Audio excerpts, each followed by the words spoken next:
The point is, you don't have, the day's activities are done. You have extra time now. So when you recite Qur'an, recite it extra slow. But what do we have?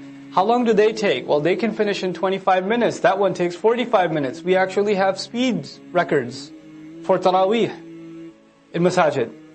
How many? I can finish 20 in like, the Hufaz talk to each other, I can finish 20 in like 62 minutes. Flat. I finished the whole Qur'an in like a week.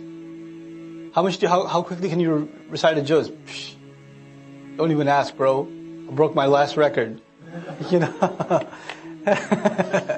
وَرَتِّلِ الْقُرْآنَ تَرْتِيلًا.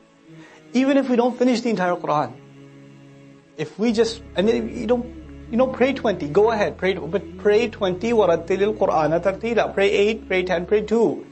But pray properly, man. Don't make a mockery of it. Nobody, even people who understand Arabic don't understand what's going on. Even somebody who knows Qur'an doesn't know, what just happened? What just happened? You know, you just floor it and you go. And this is not Qur'an. That's not what the spirit of it is. Musajjal. Okay? Or وَرَتِّلِ الْقُرْآنَ تَرْتِيلًا. Recite it in slow, and that's specifically Qiyamul Layl. Specifically. In other words, you can recite Qur'an at a normal pace, not speedy pace, but a normal pace, other salawat. But Allah went out of His way to say, when you recite Qiyamul Layl, slow it down. وَرَتِّلِ الْقُرْآنَ. And then there are Hufaz who recite slowly. The beautiful voice, recite slowly. And the people complain, can you speed it up a little bit? That was like, you're going under the speed limit a little. So if you could just step it up a little, and that would be better. And people will tell the Imam, come on, let's go already. How will they tell him? In the middle of the salat. The Prophet ﷺ is given this salat in the middle of the night, half the night. How much Qur'an was revealed? This is one of the earliest surahs revealed, you know that? This is within the first 4 to 5 surahs. Some say within the first 7 surahs revealed. Surah Al-Muzammil. Earliest revelation. The question is, he's going to stand there reciting half the night, a third of the night. That's at least 2-3 hours. At least. That's at least 2-3 hours. How many juz is he reciting? It's not even a half a juz yet. It's not even 10 pages yet of Qur'an. The only full surah revealed so far must have been Fatiha. Complete surah revealed. Other passages here and there. Of something from Surah Al-Alaq, Surah Al-Muzammil, Surah Al-Muddathir, early revelation. It's a longer surah relatively, but that's it. And he's going to recite that half the night, which means you have to recite the Qur'an and repeat, and repeat, and repeat. You have to go recite it again. And you just made 2 rak'ahs with those surahs. You don't pick a new surah, you go back to the same surah again and recite it again. Because the point of Qur'an is that it has to enter into your psyche. It has to enter into run in your blood, as I keep saying. It's not just something you know. It has to enter your soul. Now Allah says, now the human being will be informed. What did He make a priority out of? And what did He put on the back burner? That's the translation I'll prefer here. بِمَا قَدَّمَ. What did He give priority to? What took taqdeem for Him? What was priority number 1? What took precedence? وَمَا أَخَّرَ. And what could wait? What were the things that you put on the back burner? The crime of the human being isn't necessarily that he doesn't do a good deed. The human being says, it can wait.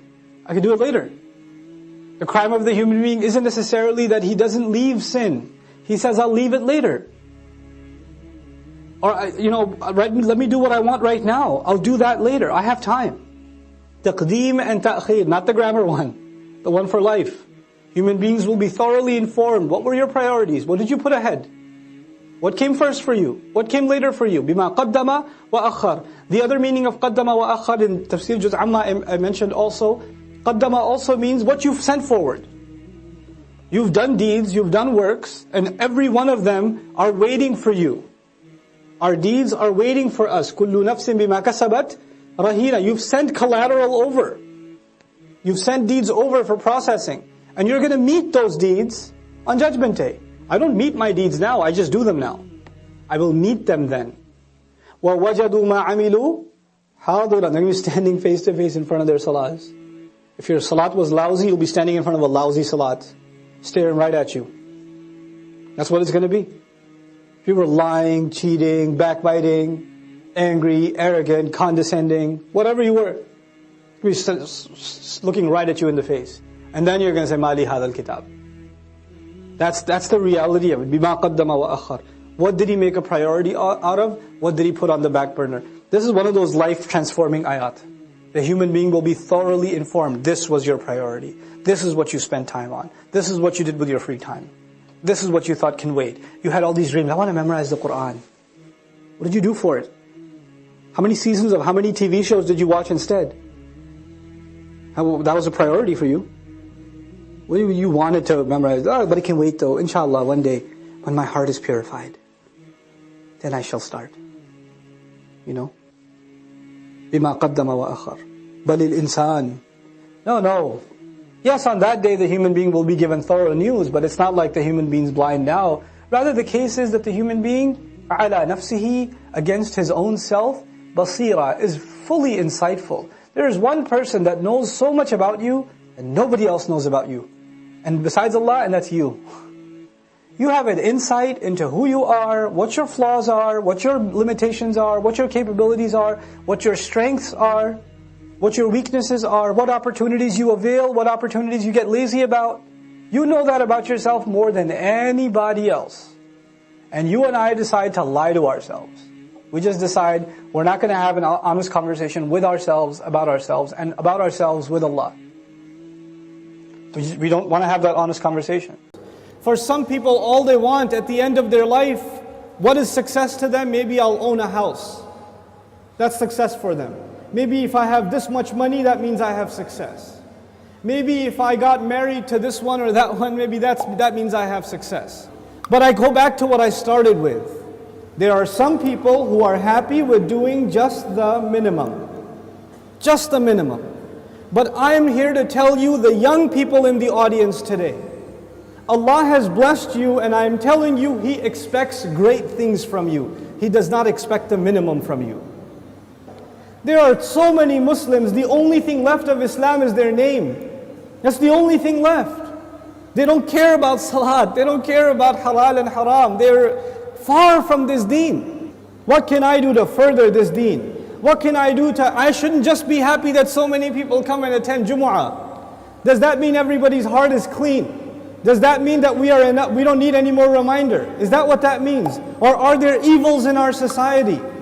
Are there youth that are turning towards drugs? Are there young people that are just living their life for no purpose? All they do is play video games and watch movies and go to sleep. And if you ask them for a purpose, they say, I want to graduate and get a job. Is that a goal? Get a job? Allah gave us such higher goals. Your job itself is a means to a higher end. But you know what? We are living in strange times. The people who need the da'wah the most today are the Muslims themselves. But even if you get a good job, but you don't do your job. You got the job, but you show up late every day. You got the job, but you don't finish any projects. You're sitting there at the desk wasting your time. You're going to lose that job. Somebody else will come and do it for you. You will not keep that job even if you qualified. Qualifications are not enough. You have to do the work. Allah Azza wa Jal is giving all of us, He's already qualified us. We are people of La ilaha illallah. We are already qualified. But that doesn't mean we're doing the work. If we don't do the work, if we don't concern ourselves, if we don't care, then you know what's going to happen. إِن تَتَوَلَّوْا يَسْتَبْدِلْ قَوْمًا غَيْرَكُمْ ثُمَّ لَا يَكُونُوا أَمْثَالَكُمْ. You turn away and Allah will replace you with a nation other than yourselves, and they will not be like you. They will not be lazy like you. And those are when young Muslim people have real iman. When young Muslims have real strength in their belief, then they have the power to change the world. They have the power to make the world a better place. But when young Muslim people don't have real iman, they don't have real conviction, then they are a waste of space. They are a waste of society, a waste of a generation. The only thing in their life, the most important thing in their life is when is the next movie coming out. The most important thing is when is the next iPhone coming out. The next most important thing is, man, I wish I had that car. That's it. Your life doesn't go any further than that. My teacher used to say that Islam is similar to climbing a mountain. You know, when you're climbing a mountain, you throw a hook and you climb.